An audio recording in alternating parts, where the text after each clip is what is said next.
about the time the Watergate scandal broke in America, the English weighed in with a scandal of sorts which became notorious for the dispatch with which it was handled.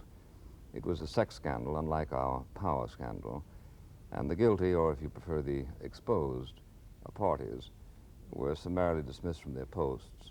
An informal inquiry yielded the information that none of the ladies worked for the KVD or the CIA, and everybody went calmly back to the business of criticizing America, including but not confined to the illustrious Mr. Foote. Michael Foote, who, by the way, pleaded the cause of socialism on this program 6 years ago and has not, unfortunately, repented, was described in the undergraduate magazine ISIS as the, quote, most brilliant post-war figure in Oxford politics, the youngest president the Oxford Union ever had. Mr. Foote is the member of a distinguished British family, brother to Sir Diggle Foote, Lord Caradon, for many years British ambassador to the United Nations. He was a protege of Aneurin Bevan, whose biography he is writing, the second volume of which has just been completed. He is the author of a half-dozen books, has occupied a number of posts in the Shadow Cabinet, and in recent days has argued strongly for the supremacy of the British Parliament. I should like to begin by asking Mr. Foote whether government arrangements quite apart, he discerns in the American character a more lackadaisical attitude towards ethics than is the case over here. I don't think it's anything to do with the American character. I think it's partly to do with American political institutions and the structure of society. I think that... But wouldn't you say the political institutions in some sense reflect the character of a people? Well, they obviously have a big influence upon it. Each influences the other. But I wouldn't have thought that what has happened in Watergate is the result of some evil streak in the American character. Indeed, I don't believe in the evil streak in human nature generally. I know some people do, but I don't. And therefore, I don't believe that's the cause of it.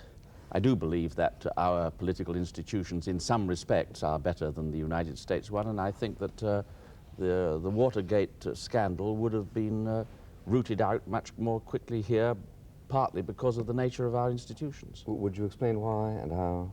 Well, I believe that a Prime Minister who was under the kind of attack that Nixon has been under certainly wouldn't have been able to avoid coming and facing his accusers. He would have had to come there at least every Tuesday and every Thursday whilst the British House of Commons was sitting, and indeed, of course, he would have faced a series of votes of censure, and I haven't the slightest doubt that a British Prime Minister discovered to be having been implicated in the same kind of events as Nixon would be out. Well, I don't think anybody can doubt it. Well, if I understand you correctly, what you're saying is that it's much easier to depose a British Prime Minister, which is true. Now, this really has very little to do with the question of whether a British Prime Minister, under certain circumstances, should be deposed. It may very well be that you have here a fractious people who are easily appeased by removing one Prime Minister and throwing in another one. In America, there seems to be a greater attachment to the question of whether a particular president is in fact guilty of an impeachable crime. After all, your prime ministers aren't really elected for a term of office in the way that our presidents are. No, I understand the difference, and I think that in that respect it does make it better. It is a better political system that the final responsibility rests with one body and is not distributed amongst several. And that means to say that the British Prime Minister has to face his accusers in the end, or at the beginning, in the House of Commons. That's one of the reasons why I'm against dissipating the power of the House of Commons and the authority of the House of Commons. I think that this is one example. Well, I think that there's a very good and very interesting case to be made for the Chief of State having to, or rather Chief of Government having to answer to the legislature. But of course, in America, we tend to be so suspicious of government that we distribute the power in a way that you do not, among three bodies. And under the circumstances, we feel that we have a certain strategic security that perhaps you don't have if, perish the thought, you should ever have a House of Commons that assumed rather swaggeringly dictatorial powers. Well, For instance, during the war. We have had Houses of Commons or parliaments that have sought to assume such powers, and when you say during the war, I certainly think that Churchill tried to transform the House of Commons during the war into a body that was subservient to his will in further than he had any right to do, but he was opposed by a number of members of the House of Commons, not a large number, but about 30 or 40 members of the House of Commons, led by Aneurin Bevan, incidentally, prevented Churchill from having the almighty power that he wanted, and I think that was a fine example of how even a small number of people can make the House of Commons function if they want to. I don't want to sound complacent about the whole thing. I think there are lots of things wrong with our institutions too, and there are lots of evils to be rooted out here. But I think it makes a great difference that you have a system under which everybody knows that under the Constitution the final authority rests with the elected House of Commons. That is, unless we throw it away by entry into the common market or by some other means like that. Well, for instance, if Mr. Nixon were to decide tomorrow or 3 years from now that the state of the then emergency was such as to simply call for a postponement of the elections, there would be armed and instant revolt. But you people just did away with elections, didn't you, during the Second World War? Yes, we did away with it. We didn't do away with elections, but we postponed, we altered the provision that there should be an election every 5 years during the war, and that was done with agreement between all three parties, and indeed without a single dissent in the House of Commons, as far as I can recall. The by-elections continued and had some effect on the existence of that government. But, of course, it was the supreme crisis in the history of this country. I think the greatest tribute to British parliamentary institutions was that they were sustained during a time when the whole existence of the country was in peril. And so I don't believe that that's an example of a dictatorial system. Well, as a matter of fact, your elections are so neat that it would surprise me if you couldn't conduct them quite efficiently in the middle of a blitz. But now, for instance, we had an election in the middle of a civil war. And survived. No, I think it was highly reputable that you had. I'm not quite sure whether things have gone so well recently. But much worse, in my opinion, than another much more blatant example of the way in which I fear that your system has worked so badly in recent times is Cambodia and Nixon's action in Cambodia. I think that the way in which the President of the United States deceived Congress and deceived the people of the United States and continued the bombing of Cambodia without any legal authority whatsoever, I think it's one of the greatest scandals in the history of the United States. Well, I've got such faith in the United States democracy that I think they will take eventual revenge on the people who've been responsible for such delinquency. Well, it would, of course, be as scandalous if it were as you put it. Maybe it will make you feel better that it is not as you put it. We have a Supreme Court that decides whether these things are illegal, and the Supreme Court, vacating the order of Justice Douglas to permit the bombing, decided that it was not illegal. Ah, yes, but the Supreme Court has not said, as I understand it, that everything that was told about, or that the information about the bombing was given to Congress according to the way in which it should have been. The Supreme Court has not judged on the question of whether Nixon lied to Congress and the world on the subject. Of course he did. He continued the bombing without getting any authority for it at all. The Supreme Court is not a tribunal that passes on politicians' lives. No. There was certainly no Supreme Court that I know of here that passed along to the people of England the information that came out last week that Mr. Churchill, in secret conversations with Stalin, said he could help himself to Poland, provided Stalin would come out in favor of the British preeminence in Hong Kong. Well, that took, 30 years to come out? It took us about 2 years. Well, it didn't take 30 years. Whatever went wrong in Cambodia. It didn't take 30 years to come out. It didn't come did you know it before? No. Why didn't you tell us? Well, if you read my first volume on Aneurin Bevan, you'll see, which was published 8 or 9 years ago, you'll see I discussed the matter quite extensively, because in fact Aneurin Bevan, and several others in the House of Commons, during the war, protested very strongly against the Yalta Agreement, which involved this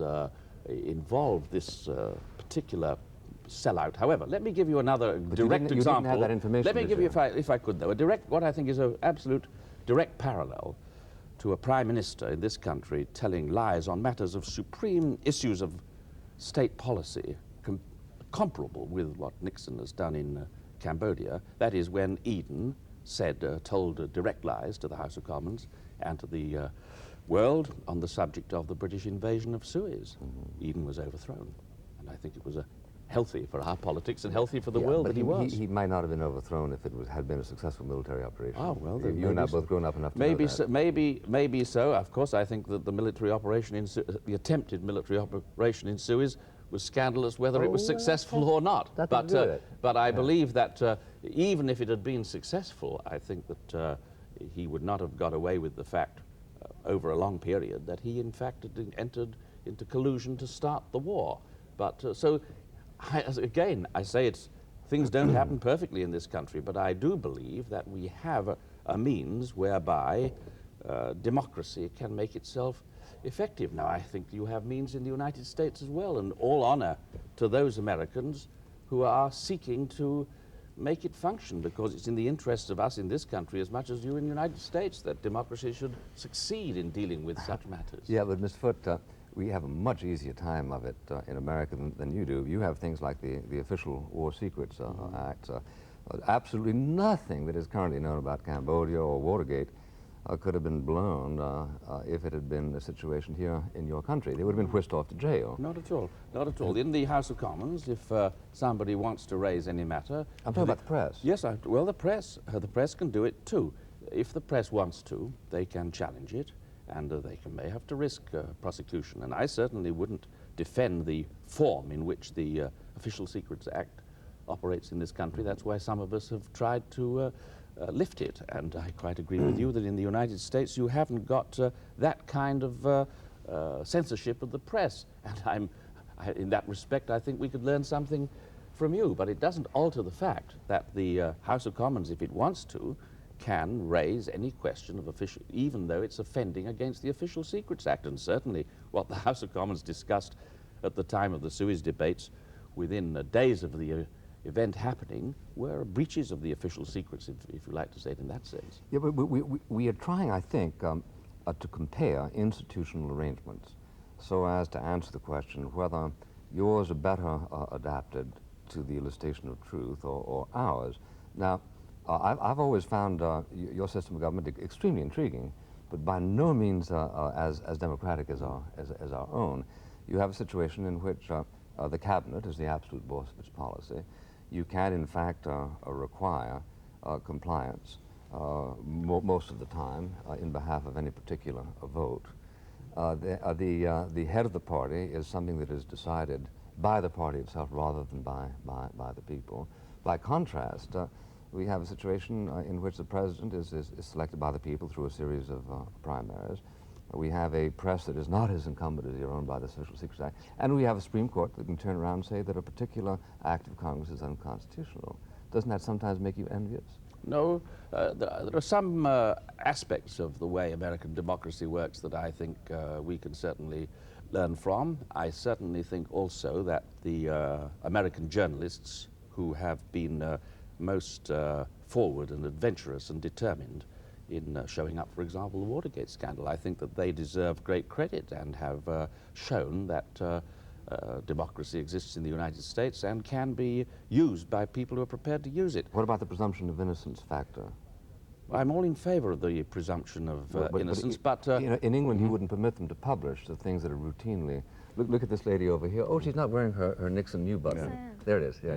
Now, a button like that taken out and published in a newspaper, as I understand it, during a trial or before a trial, would result in a very peremptory order by the judge to the editor, right? Yes, well, we are, as you're well aware, no doubt, we are having, there are many discussions proceeding in this country about the operation of contempt of court and how it operates, and many of us believe that the laws about contempt of court are much too severe and restrictive in this country, particularly as has been illustrated in the case of the thalidomide children and the case of the Sunday Times. And many of us, indeed, even before that, were arguing that the British laws of contempt are far too restrictive. So I'm quite prepared to concede all that. However, that does not mean that we say that, nor I imagine in the United States, does everyone want to see it, that you abolish the all protections for people who have to have matters settled in the courts. It's always a fine balance between the two, but many of us here believe that the thing is far too much weighted here at the present time against general public discussion of these issues, and therefore we want the law changed. So to summarize, here you had a prime minister who prepared an entire war without anything that could be construed as the equivalent of our Tonkin Bay resolution, and all of a sudden you found yourself at war in the Middle East without you knowing about it. And you admit that the journalist law is much too severe. I wish you'd stopped the war about Vietnam as quickly as we stopped the one in Suez. It would have been very much better for the world. It's been stopped now. Well, you ran out in of a kind gas of way. or whatever it was. That's not the only reason. It was also because the British government of that time, I don't have to defend them, I was bitterly opposed to them. The British government of that time was opposed by a strong opposition here. It was opposed, incidentally, at that time by the United States. It was opposed by people in the United Nations. Well, indeed, there were and the British government of that time was forced to respect public opinion throughout the world. Well, that doesn't surprise me at all. Quite right, After all, that was only 20 years after Churchill was opposed when he said that Hitler should be opposed in Austria. So I'm quite used to the pacifist tradition in England. I don't know what it's got to do with a pacifist tradition. Certainly the tradition in this country, and a very honourable one, although it's had to be maintained sometimes against Tory governments, that we shouldn't make aggressive wars, and certainly that we should not make wars in defiance of our undertakings under the United Nations. And we in the Labour Party have sought to sustain that view, and it's very good for not merely for us, but for other people throughout the world, that somebody is trying to sustain these civilized values throughout the world. You should only go to war for the liberation of Poland if Hong Kong is threatened. No, it wasn't because Hong Kong being threatened. That would be a very strange reading of history. I don't know how anybody ever worked that one out, because in fact I read many accounts of how we got into the Second World War, but the idea that the future of Hong Kong played a decisive part in the decision, I'm afraid, it must be a very strange history book. Well, there's a slight compression there. But I was just quoting from the Churchill papers released a couple of weeks ago. Well, let me ask you this, Mr. Foote. The political tradition is pretty robust in England. I mean, you get up and say all kinds of pretty vigorous things about each other. But there has been, I take it, there is a sense, I gather from reading the British press, of shock and horror over the enormities of the American Watergate experience. Now, where exactly does one draw the line? You can, I take it, get up and challenge Mr. Eden and say that he's been lying to the people and that he's traducing democracy and trying to involve you in an atomic war. That kind of stuff is okay, right? Well, we did say it about Eden on the particular war in Suez, and we also helped to stop the war. But so that, you know, it worked then. I don't say it always works as speedily as that, but it worked. Well, I'm not quite sure what you're getting at. Maybe the compression is... I'm trying to find out whether in your culture and in ours there is a difference between that which is permissible and that which is not permissible. I remember 4 or 5 years ago, I think it was Powell was giving a speech, Mr. Powell, Enoch Powell, and some of the hecklers interfered with him and actually kept him from completing his talk. And there was some comment the next day that quite right is just exactly what he deserved, even as whatchamacallit, the fascist, was sometimes physically prevented from having his rallies during the 30s.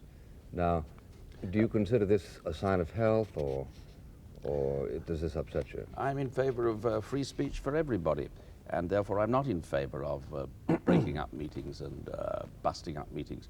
I must say, as far as the 30s go, that Oswald Mosley and his fascists in those days they were the people who introduced paid thugs in order to prevent meetings from being held, and so they were the aggressors in that operation, in my judgment. But there again, we'd have to have another history lesson in order to get it right. However, on the issue, I haven't any doubt about it. I'm in favor, of course, of free debate, and therefore people have got to be heard, even if their views are extremely unpopular. Yeah. It came out the other day. There's a guy called Dick Tuck, and he's a very engaging and rather ingenious man.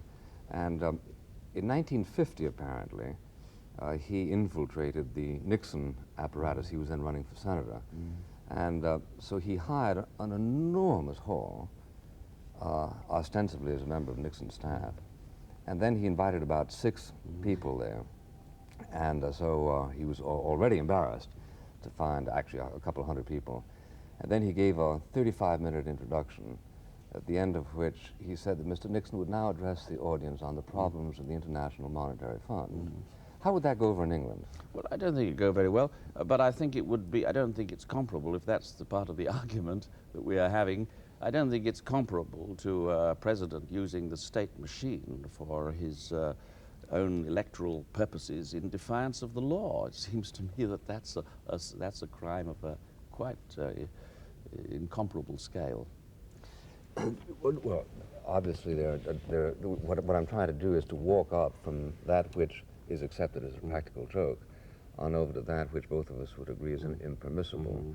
Now, which particular extravagance of the do you have in mind? Well, I think there are, of course, many things that are done by oppositions or minorities in defiance of the law which are highly regrettable, such as preventing people speaking at public meetings or preventing them from holding their meetings. I think those are most regrettable. However, they are nothing on the same scale as the government itself, which claims to be the upholder of the law, debasing and defiling the law and breaking it deliberately for its own political and partisan purposes. That is a crime of a much greater degree because it stains the whole reputation of the law itself. And I can't understand how, in fact, Nixon has got any authority for asking other people to obey the law when he himself has broken the laws quite flagrantly. Now, that is the matter that has to be rooted out, because if you're going to have authority, if the law is going to have any authority, it must command the consent of the people, and the consent can only be secured by the people in charge having some repute. Quite right. Let me ask you this: in England, if you suspect that a particular a criminal, or let's say an agent of a foreign power who's got hold, let's say, of your nuclear secrets, assuming you have any left, is about to flee the country, do you need the okay of a judge to break into his apartment? Well, I think that you've got to be very careful about giving policemen the right to invade other people's houses. I agree. Right. But how careful are you, in fact? Well, we are fairly careful. Maybe we're not as careful as we ought to be. In my opinion, it's better to let a few people, defectors, get away, even though they take a few secrets with them, than it is to destroy and undermine the whole confidence in the conduct of the law. And so I'm against all the CIA operations and all these people who have been engaged not merely in trying to undermine the credit of the United States government, but actually to overthrow other governments in other countries. That's the way to bring law itself into contempt. I think that's extremely interesting, and there's a very good case to be made for it, but I'm asking you whether, in fact, the British government has the authority to break into a person's apartment if its security arm or whatever says that a very dangerous enemy of the state is there, or thinks that some secrets are hidden there. Or do you have to go to a judge to ask his permission? Well, you don't have to go to a judge. Ooh, great. You don't have to go. I know, I understand. I understand. You would say in the United States, you might have to go to a judge. Yeah, I do. I don't know how often the CIA goes around and applies to the judges. CIA they certainly don't apply when they're overthrowing the government of Chile. They do that without getting permission from anybody. No, we're not talking about breaking laws of other countries. That's Everybody breaks a subsidiary question. Yeah. After all, you had some very efficient spies on your payroll in America, doing everything they could to get us into the Second World War. I happen to be glad they succeeded, but in fact they were violating the law. Yeah. Well, if the discussion is one of how we are to deal with spies and what regulations to be had over them, what I'm in favor of, but I'm not saying there aren't any departures from it in this country. I'll bet you there are plenty of them. More than ours? I don't know. That's a matter of degree. I shouldn't have thought more than yours, considering the operations of the CIA and their large-scale ramifications. Domestic. I know the CIA has got quite a lot of domestic ramifications. Can you name any? Oh, yes, I certainly can. Well, if you read, I'll name it. If you read the book by Mr. Anthony Sampson on the sovereign state, the ITT investigations, you will see that he's got chapter and verse, and a lot of it is taken from congressional hearings. Of what? CIA operating in America? Yes, of CIA operations with ITT, and of the discussions, one embroidering and overlapping the other. That is to say, it was advantageous for ITT to have good relations with CIA because of other advantages which they wanted from the Nixon administration. And all these things have been stated. I don't think that there's much difficulty about that. But what I'm saying on spies, I think that both the United States and the British government and many other governments have been much too ready to undermine the traditional liberties of the country in order to deal with the spy scares. I think actually the people are becoming a bit more sensible about this than they were 10 years ago, maybe because they think that we haven't got so many secrets to protect. You may not realize that the CIA was founded on the basis of a pattern set by the OSS, and that was founded on the basis of the English relationship between your MI5 and the head of your telephone companies in Germany, who very obligingly tapped Hitler's telephones and fed you a stream of information, the absence of which might have made it impossible for us to sit here this particular afternoon. So there are two sides of that, and one shouldn't point to America as being in any sense universally responsible. But what I'm saying is that we seem to have institutional safeguards in America that you don't have for all of your declamation about our weakness. Well, what about you're going right down through quite a string. No, now you tell us you can jump into anybody's house. No, well, what I'm saying to you is, I don't defend the system as they operated here or as they operated in the United States. I've just said I think that all democratic states should be much more determined to defend their traditional liberties in this matter.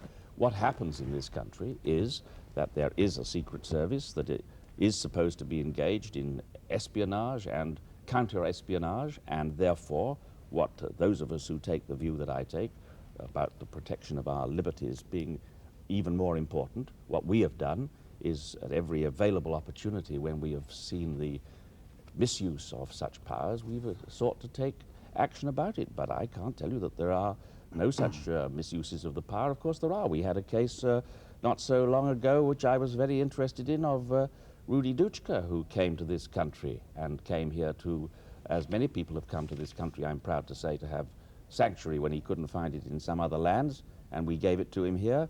And then, thanks to the operation of some forms of secret police system, eventually the Home Secretary agreed that he should be slung out of the country. I think that was a scandalous departure from our best traditions, and so you can't force me to defend the system under which that kind of secret police operates. Was he a political refugee? No, he wasn't a refugee. He was surely not everybody has a right to come over here. No, not everybody, but you know, quite a number of people. Him? Well, partly because we've got a very good tradition in this country that we don't always have to be so strict, I'm glad to say, about the people who were to come in. He wanted to come in here.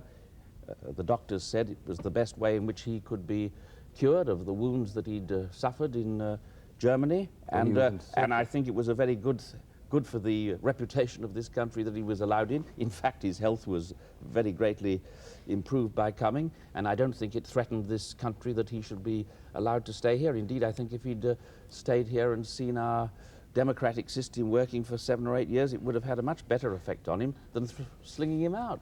I think it would be more like to convert him to the kind of democracy that I believe in. Well, so you should invite Mao Zedong over, maybe. Well, maybe it's a good. I think that's not a bad idea at all. If he'd like to come and have a visit, or if he'd like to come and stay for a while, I think it would be a very good thing. And nice. you know, that's how we invite friendly Americans over here. So why shouldn't we have friendly other people? He might come over here under self-propelled auspices if we pay as little attention to the protection of democratic liberties as he suggests. Well, I think it's rather strange that you should come and tell us about lack of attention to the democratic liberties because, you know, this country, irrespective of political we parties, played quite a considerable part in protecting the liberties of both of this country and of the United States between 1939 and 45. So we don't really need lectures on that subject. But what we did think during that war is we have to try and keep a intelligent balance between fighting the war and winning it, and also ensuring that in the process of fighting it we didn't destroy our own liberties. And indeed,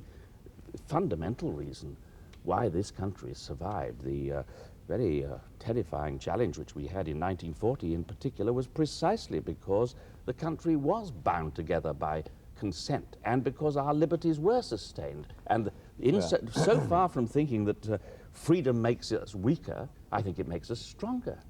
Well, you were pretty assertive about your consensus during that period. I don't blame you. But after all, you suspended elections and hanged Lord Haw-Haw. So it seems to me that under the circumstances... Again, our history is very much compressed. We didn't hang Lord Haw-Haw. After the war, he was tried. But we didn't hang him then. He would have been... There were traitors. You'd have hanged him before if you could have caught him. Yes, maybe. But still, that is not... He would have... And it would have been under due process of law, no doubt. So sure. I'm all in favor of due process. Yes, I'm very glad to have got that far. We got more due process than you have. We have judges and things.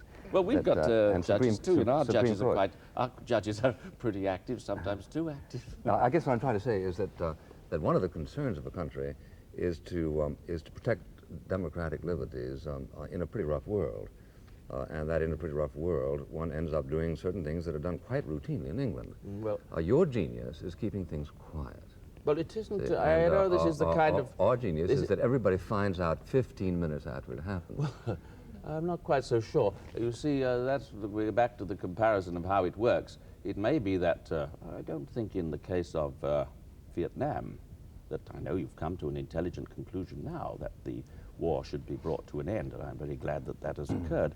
It hasn't exactly occurred speedily, you know.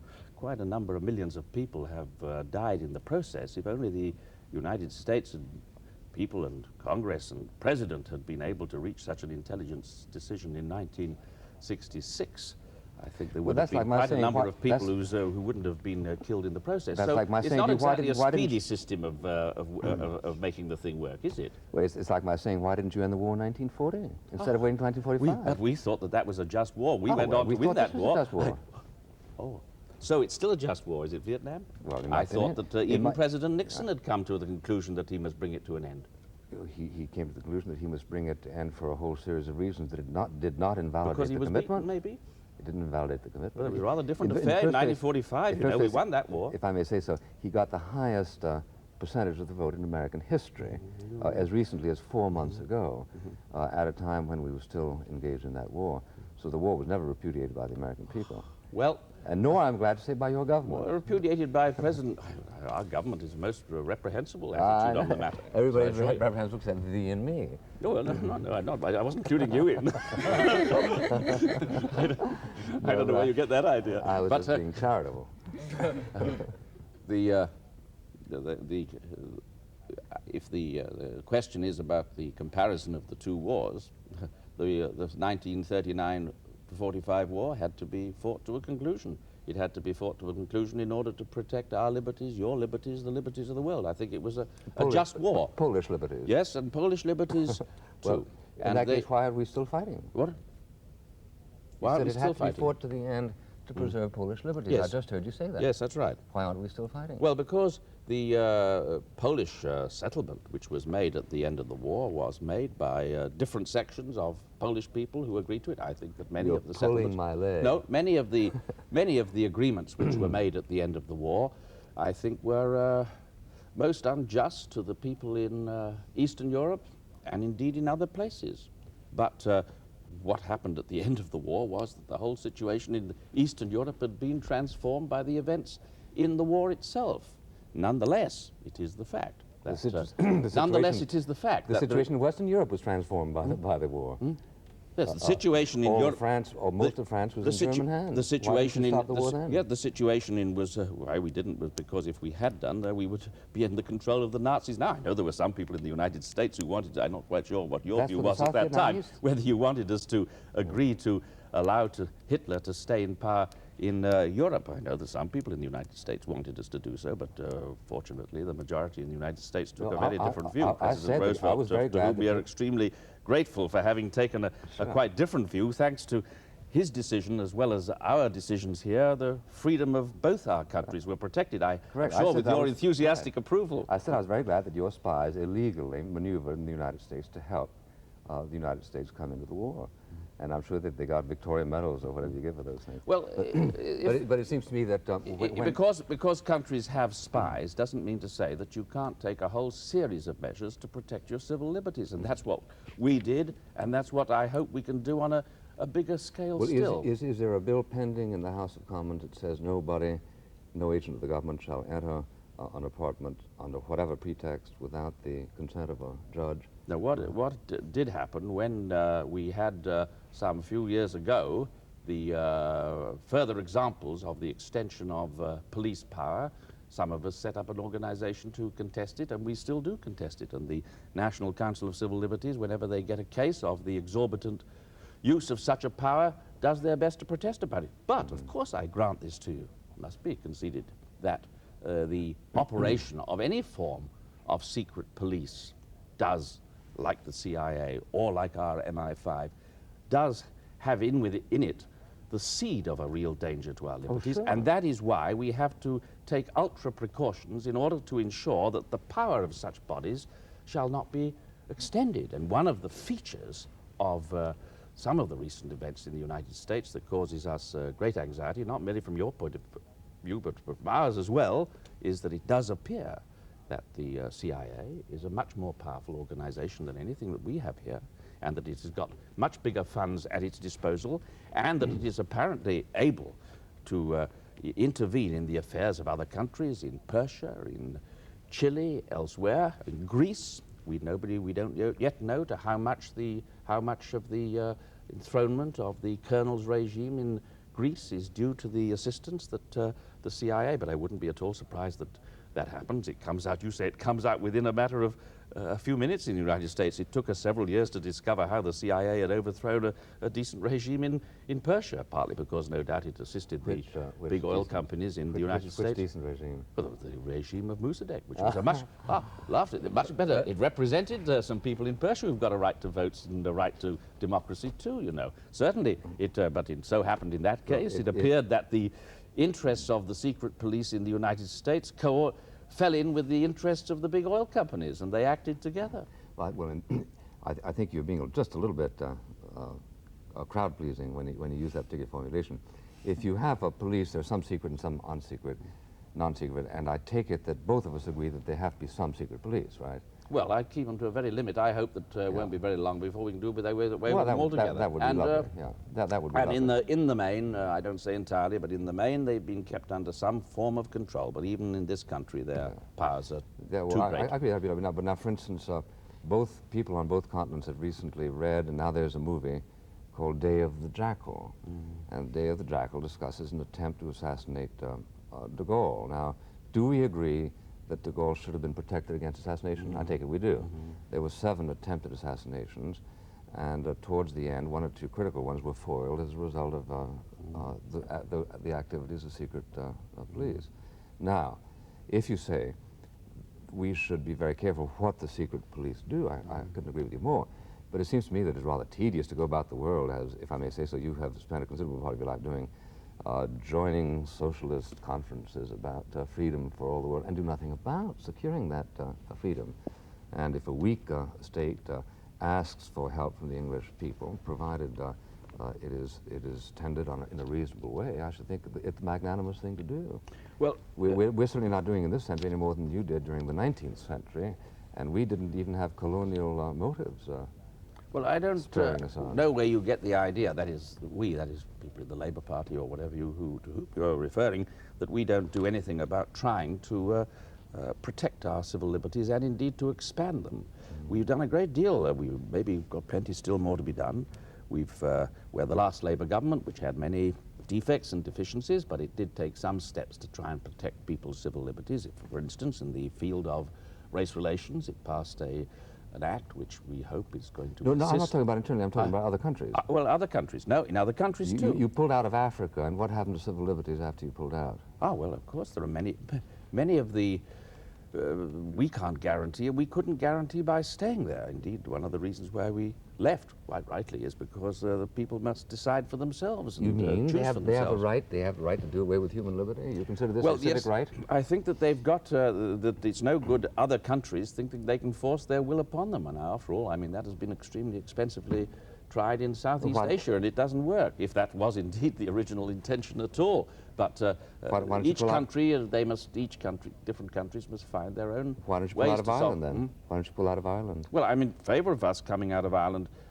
Indeed, the British came out of the largest area of Ireland in 1920. They should have come out a good deal earlier, and if they'd come out a good deal earlier, many of the problems we are faced with now could have been solved.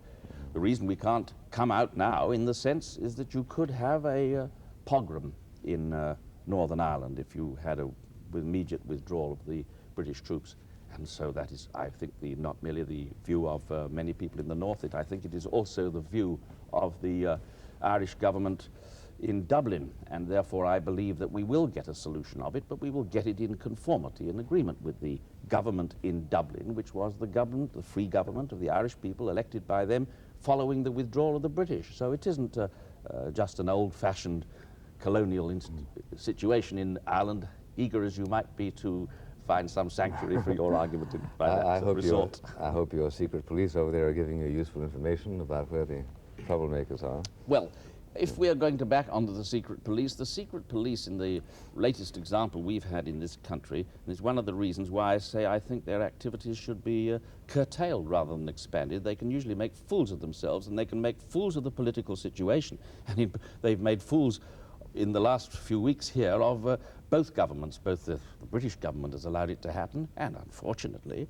just at the time when you were getting a much better relationship between the British government and the Dublin government, I'm glad to say, the activities of the secret police in some form and the way they were either let off the leash or allowed to operate by the authorities in London has injured greatly the political situation. It's a classic example of the dangers of a secret police. Right. And so the Little John incident, I give it to you on a platter. I think that the British government has behaved almost as foolishly on that as the American government has constantly on similar issues. Mr. Peter Riddell. Yes, I'd like to, in your discussions, you've been pointing the differences between Britain and America. One thing which has come through from what you've been saying, Mr. Buckley, is your faith in the American Constitution.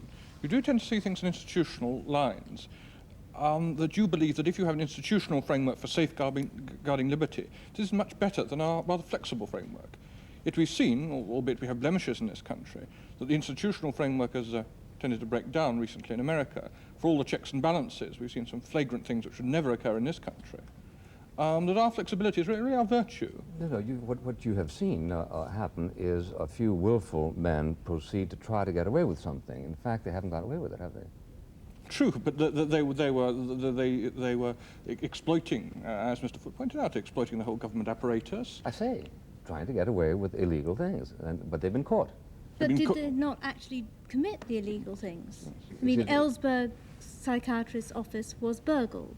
The Republicans seem to have had more to do with choosing the Democratic candidates than the Democrats well, that's did. Nonsense, of course. That's nonsense. Well, it is nonsense.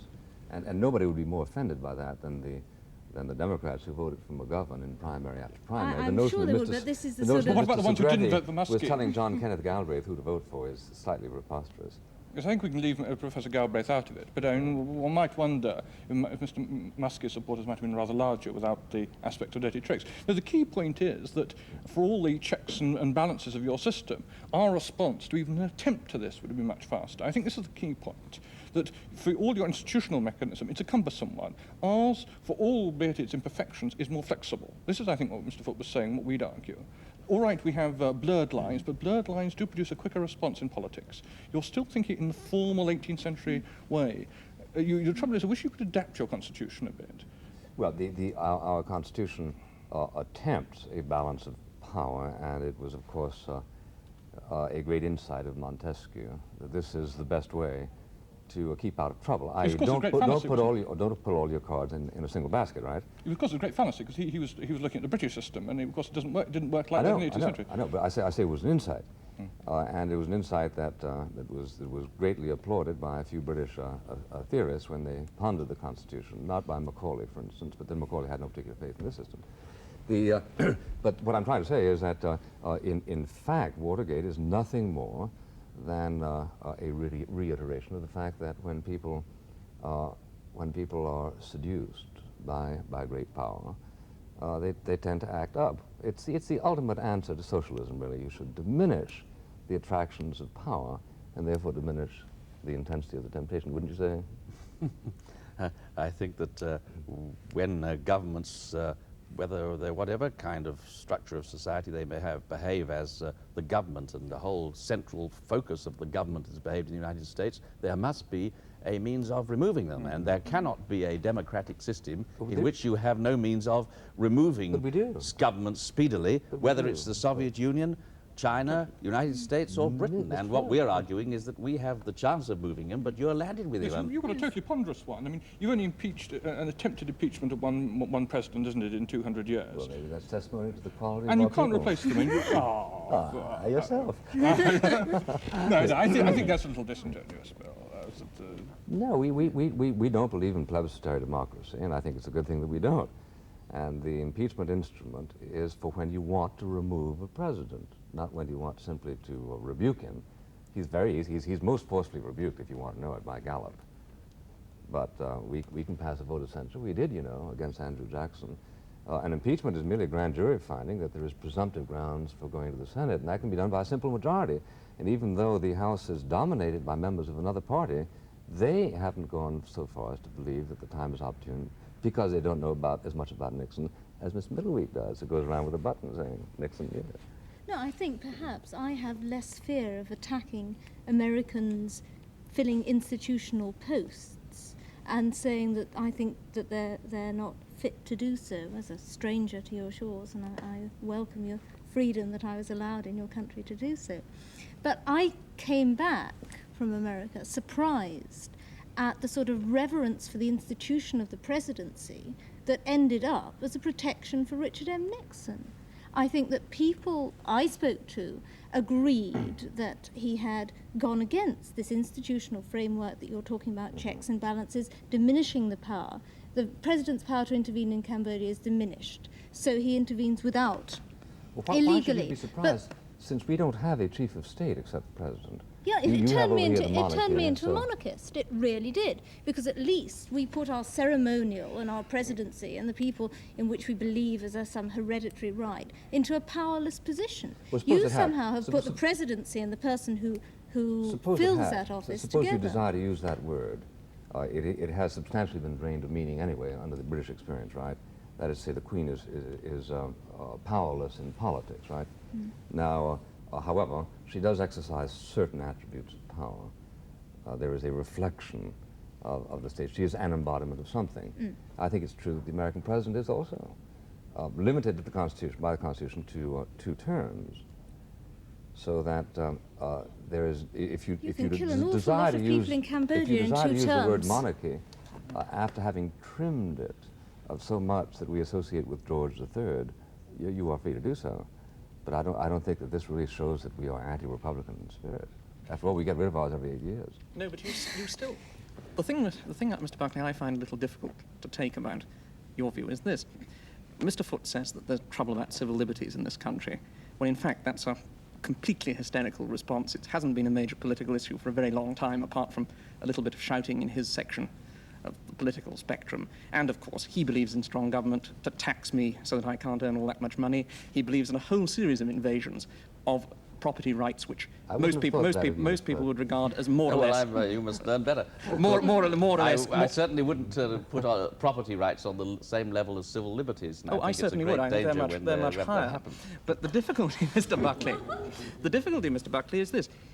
You have a God-given constitution, or at least it was given to you by 18th century sociologists. It never really reflected any particular reality. And you have divided power. And what an English Tory finds almost incomprehensible, both about Mr. Foote and about the Americans, is the fact that you haven't got a strong, unified government.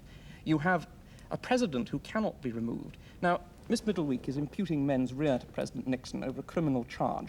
That is the sort of thing that ought to be dealt with in a criminal tribunal, trying him on a specific issue of knowledge of whether he was involved in conspiring to pervert justice. A prime minister or a president ought to be able to be removed for political reasons because he no longer has the confidence of the nation. Which is something else, right? Yes, and that is something which the British system can do very much more effectively. Yeah. And you see, in this country, even if we had a prime minister who did illegally conspire to pervert justice, which we never have had, and that is really why Watergate does seem, at least the allegations seem to be quite outrageous and well beyond the normal course of events. Even if you've got a prime minister who is suspected of that, and in fact is not guilty of it, his own supporters in his majority party in Parliament will say, we're prepared to go along with you, but only so far. We're not even prepared to carry the responsibility necessarily of supporting your innocence beyond another general election. We think that in the interests of the nation, let's get rid of you. Because after all, it is the governing party that matters, because that reflects the majority consensus in the nation. It has nothing to do with guilt or innocence. An interesting example of a prime minister who was involved in nearly a criminal situation, of course, was Lloyd George, Oh, yes. who was selling titles to boost his political fund. I mean, that's established. You mean they don't, as a matter of course? Not so formally. No. But I mean, in a formal sense, he had his own political fund and sold titles to build it up. It was his way of doing it because industrialists weren't giving him money, or the trade unions weren't giving him money. This was obviously illegal, and because of his kind of dirty tricks, he was got rid of by his supporters, admittedly many of them for a slightly different political framework. This was the final time around? This was in 1922. He got rid of, even though at that time he had been a rather successful prime minister. He'd ended, for the first time, our involvement in Ireland. He'd avoided a major European war, but he was got rid of. So there is a much quicker response there. I don't think he was got rid of because of the titles. You maybe say he should have been, but there It was were a contributory factor. yes, but there was a political. It was a political decision to get rid of him. It wasn't to do because of, Well, because of the I titles. mean, I think one can say it contributed to it. There was a response, a much quicker response. And to come back to this election point, which I think is a key one, you can say, all right, you've only got them for 8 years. But you're assuming, of course, that the man elected at the beginning of the 8 years is going to remain the same man throughout the period, that the politics aren't going to completely change the whole political environment. With us, if the environment changes, if the man changes, after all, a lot become ill. It's a tremendous strain having that power. He can retire, he can phase out. I think this is the advantage of our system. We do have the flexibility. And indeed, the government can be responsive during the whole of that period of 8 years or between general elections to changing moods in the country and can alter its policies accordingly. Well, this can lead to flexibility. It can also lead to a chaos, so that it may be very good to simply revise your system and simply consult the computers every morning and decide what the policy ought to be. No, there's a difference. No, I agree. That's ridiculous, isn't it? But there's a it difference. doesn't mean that it becomes totally inflexible to have a president who, after all, has to run again after 4 years, so that you're really talking about the possibility of a president who, on the 5th year, all of a sudden ceases to commend himself to the people. And what do you do about him? Well, what you do about him is impeach him if you desire to do so, or you simply muddle through. But I think But it's very dangerous. you can't muddle through. Yeah. Well, You see, the difficulty is that here we if are. you no, but you're in a mess for the reason that you have a president who has an entourage of lawyers. Well, what could be worse than lawyers than perhaps admin executives? You don't have people around him in his cabinet who are elected representatives whose nose is firmly in their constituencies to know exactly what is happening during the course of a parliament. And his colleagues know jolly well that the thing that matters to them is that they stay in power in the next government. And if the Prime Minister isn't up to it, or he's failing, or he's making too many mistakes, chop. And that must be politically necessary and desirable. And surely your democracy is less safe because a man who is president and has lost confidence of the people, and I'm going by Gallup now, can stay in office because it involves such a convulsion of state to get him out of it. It must involve a convulsion of state if you haven't had an impeachment whenever it was. I don't see why the people aren't mature enough to answer that question. The polls in America show that 71% of the American people do not believe that Mr. Nixon is completely blameless, but only 18% want him removed. Well, I think either way, So I why think it should would we be remove it? either way. Either The way, worst way to govern a country would be through the polls. First of all, nobody knows for certain whether the polls are accurate. Second, they can change from moment to moment. Third, some of the questions that are asked are absurd and are loaded. And and no country would be governed, in my opinion, in a civilized manner if the government was always responsive to the polls. But I do believe you've got to have some system whereby people can be held responsible. And what happens, should happen, doesn't always happen, but I think it's got a better chance of happening under our system, is that the cabinet, which you were saying was all-powerful, it is not the case. The cabinet is answerable to the House of Commons. If the House of Commons doesn't overthrow the minister, the Prime Minister, particularly at a time of when he's behaving in a scandalous manner, the members of Parliament themselves can be held responsible in a kind of way. This is what happened to the House of Commons of 1939 that you were talking about, that was whose life was elongated because of the war. That's perfectly true, but the British people, in their wisdom, had their revenge or had their wise recompense for them at the end of 1945, because they said, here, at the first available opportunity, we will say to that House of Commons, you failed us, as indeed it did, because it got us into the war in a state where we, not in the best of circumstances, it should have dealt with it quite differently before. Now the British people passed judgment on them, and they were able to hold responsible the members of Parliament, and so that is a system of representative democracy. But if you cut off the executive from being answerable to the legislature and to the representative body, then I think you exacerbate the dangers that can arise in any system. Well, I see, of course, your point, but I do beg you to consider that we have survived in America. We are the third oldest government in the world, continuous government in the world, and we have done it under this particular system, and certain eructations we have, in fact, avoided. For instance, Mr. Hoover lost the confidence of the country in 1930, was 2 years there, in effect, a lame duck. Still, we survived. It might have been better if somebody else had come in, but there was no impeachable Well, we are, of course, offense. we are very eager that democracy should survive in the United States, because we're all bound up with the decisions that you make, and it's one of the reasons why we want it to survive, not merely to survive, but to learn from these, to take control of these great, massive organizations that you've got that seem to dictate to the government. We want to have a powerful democratic legislature and government that acts together to put these wild elephants under control, instead of them dictating to the government and buying them and suborning them. My impression is that you'd be much happier if we had a dictatorship, because that way you could frustrate the fact that Mr. Nixon is president with the backing of the overwhelming majority of the American people. Well, I'm sorry to have to say it, but in the respect of the Vietnam War and some other matters, it appeared that you did have a dictatorship. But praise to the United States and to the people of the United States. They kicked up such a row. They started it on the campuses. They started it elsewhere. They eventually mobilized such a strong opposition to that war that they eventually got it ended. Now, that is democracy in action in the United States, and I can assure you that when that happens, we throw up our hands with jubilation in this country. Thank you, Mr. Thank you very much.